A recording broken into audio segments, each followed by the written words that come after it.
एक छत दो संसार। विनोद बैठक में बैठकर पेपर पढ़ रहे थे।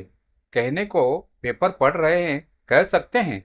उनकी आंखें पेपर पर थी पर कान रसोई में कुछ सुनना चाह रहे थे। दरअसल बहू सविता और उसकी पत्नी गौरी में सुबह सुबह कुछ कहासुनी हो रही थी, इसीलिए बर्तन के गिरने की आवाजें आ रही थी। तभी कमल कमरे से बाहर आता है और पापा के सामने बैठ जाता है और उनकी तरफ देखते हुए कहता है, पापा, मैं तंग आ गया हूँ इस रोज रोज की चिक चिक से। आप ही कुछ करिए ना। मुझे मालूम है बेटा, मैं भी परेशान हो गया हूँ। पढ़े लिखे लोग भी इस तरह व्यवहार कर सकते हैं, मुझे नहीं मालूम था। कोई बात नहीं, मुझे 2 दिन का समय दे दो, मैं कुछ करता हूँ।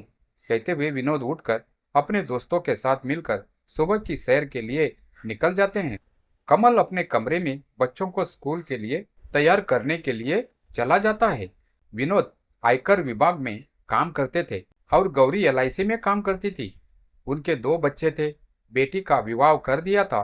वह अपने पति के साथ बेंगलोर में रहती थी। उसके 2 बच्चे थे। बेटा कमल आईटी कंपनी में नौकरी करता था।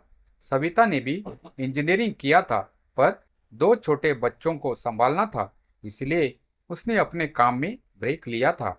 गौरी और विनोद दोनों ने मिलकर इस घर को बनाया था। बच्चों का बचपन यही बीता। 5 कमरों का बड़ा सा इंडिपेंडेंट घर था। जब तक गौरी नौकरी करती थी तब तक घर में शांति थी। खाना बनाने के लिए एक कुक को रख लिया था। घर के काम करने के लिए भी कामवाली बाई आ जाती थी। शाम को ऑफिस से घर आते ही सविता चाय बनाती थी। सब मिलकर चाय पीते थे। दोनों बच्चे सबको अपनी बातों से खुश कर देते थे। 2 साल पहले विनोद रिटायर्ड हुए।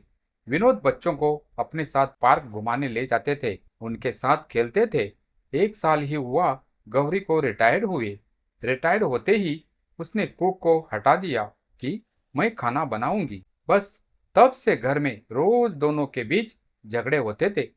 आपस में दोनों ने बातें करना बंद कर दिया। कल ही की बात थी कि सविता और कमल बच्चों के लिए कपड़े खरीदने के लिए बाजार गए। बच्चों की जिद से बाहर चाट खा लिया, जिसकी वजह से उन लोगों ने ठीक से खाना नहीं खाया। बस गौरी चिल्लाते हुए कहने लगी, पहले बताना था तो मैं खाना कम बनाती, अब देखो कितना खाना बाहर फेंकना पड़ रहा है। सविता का कहना था कि हमने सोचा ही नहीं था। दोनों अपनी अपनी जगह ठीक थे, पर एक दूसरे को समझ नहीं पा रहे थे। सविता बच्चों को पढ़ाई के समय कमरे में बिठाकर पढ़ाती थी। यह बात गौरी को पसंद नहीं आई। वह कहती है कि बच्चों को दादा दादी से घुलने मिलने नहीं देती। विनोद ने समझ लिया था कि दोनों के बीच रसोई के लिए ही झगड़ा है।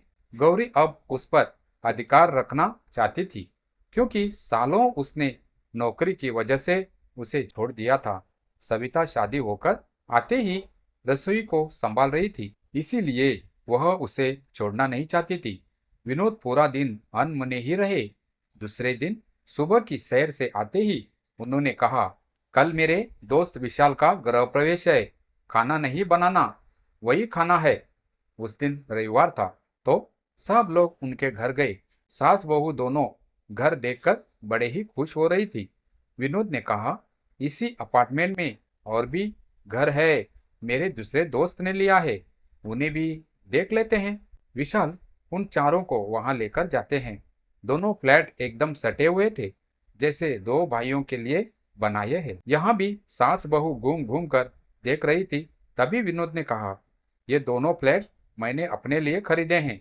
यह सुनकर वे दोनों फिर से अंदर जाकर अच्छे से देखने लगी कि यह अपनी है। कमल के पास जाकर विनोद कहते हैं, कमल, मुझे यह ज्यादा अच्छा लगा कि हम साथ रहकर भी अलग रहेंगे। बच्चे भी इधर उधर घूमेंगे, दोनों को अपनी अपनी प्राइवेसी मिलेगी। तीज त्योहार का साथ मिलकर मनाएंगे। कमल ने कहा, आपने कैसे खरीद लिया पापा? मुझसे कहा होता तो मैं आपकी मदद कर देता ना। विनोद ने कहा, नहीं कमल, मैंने गांव की जमीन बेच दी है, वहां हम जा भी तो नहीं रहे हैं, और एक जायदाद बेचकर दूसरी ही तो खरीद रहे हैं ना। अपने अभी के घर को किराए पर दे देंगे। मैंने ऑलरेडी बात कर ली है। महीने में 50,000 मिलेंगे।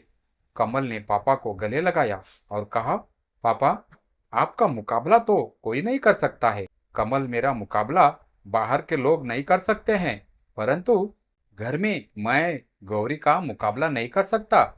सब हंसते हैं। विनोद ने कहा, घर चलकर इन दोनों को बताएंगे कि हम सब वहां नहीं यहाँ रहेंगे।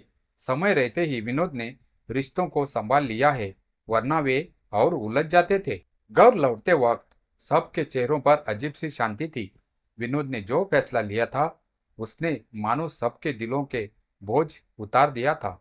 रास्ते भर सविता और गौरी दोनों नई सोसाइटी की तारीफें करती रही। वहां कितना खुला माहौल है, बच्चों के खेलने की जगह है, क्लब हाउस भी है, मंदिर भी पास है और पहली बार दोनों की बातें बिना तकरार के चल रही थी। रात को खाना खाते हुए विनोद ने बात शुरू की, गौरी, सविता, अब मुझे लगता है कि यह घर बहुत यादों से भरा है, पर अब वक्त है नई शुरुआत का। गौरी ने पल भर को विनोद की तरफ देखा, फिर धीमे से बोली, शायद तुम ठीक कह रहे हो वो विनोद, मैं खुद भी अब थक गई हूँ।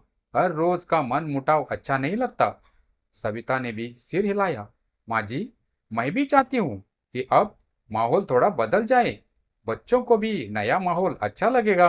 कमल ने मुस्कुराते हुए कहा, तो तय रहा पापा, अगले महीने के अंत तक शॉपिंग शुरू कर देंगे। विनोद ने चैन की सांस ली, यही तो चाहता था मैं कि सबकी मुस्कान लौट आए। अगले दिन कुछ हफ्तों में तैयारियां शुरू हो गई। दोनों घरों में सामान बांटा जाने लगा। पुराना घर अब किराए के लिए तैयार किया जा रहा था।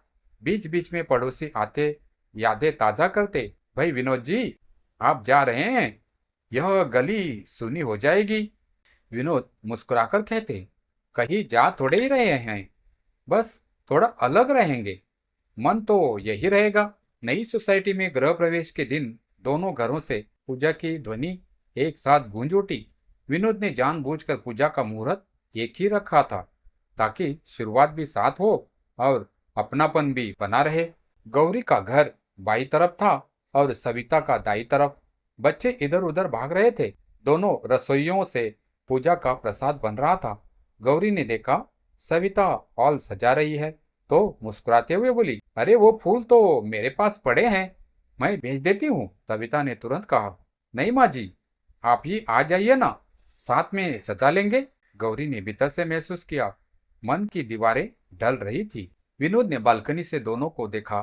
दोनों के बीच जो दूरी थी अब दीवार के बावजूद कम हो गई थी। शाम को जब सब पूजा के बाद बैठे, विनोद ने धीमी आवाज में कहा, रिश्ते एक धागे की तरह होते हैं, अगर समय रहते उन्हें सुलझा लिया जाए तो टूटने से बच जाते हैं। कमल ने पापा के कंधे पर हाथ रखकर कहा, आपने बिल्कुल समय रहते सही फैसला लिया पापा। सविता ने सिर झुकाकर मुस्कुराया, अगर ऐसा नहीं करते तो शायद घर तो रहता, पर परिवार बिखर जाता। विनोद की आंखों में संतोष की झलक थी। नई जगह, नया माहौल, और सबसे बड़ी बात यह थी कि अब घर में शांति लौट आई थी।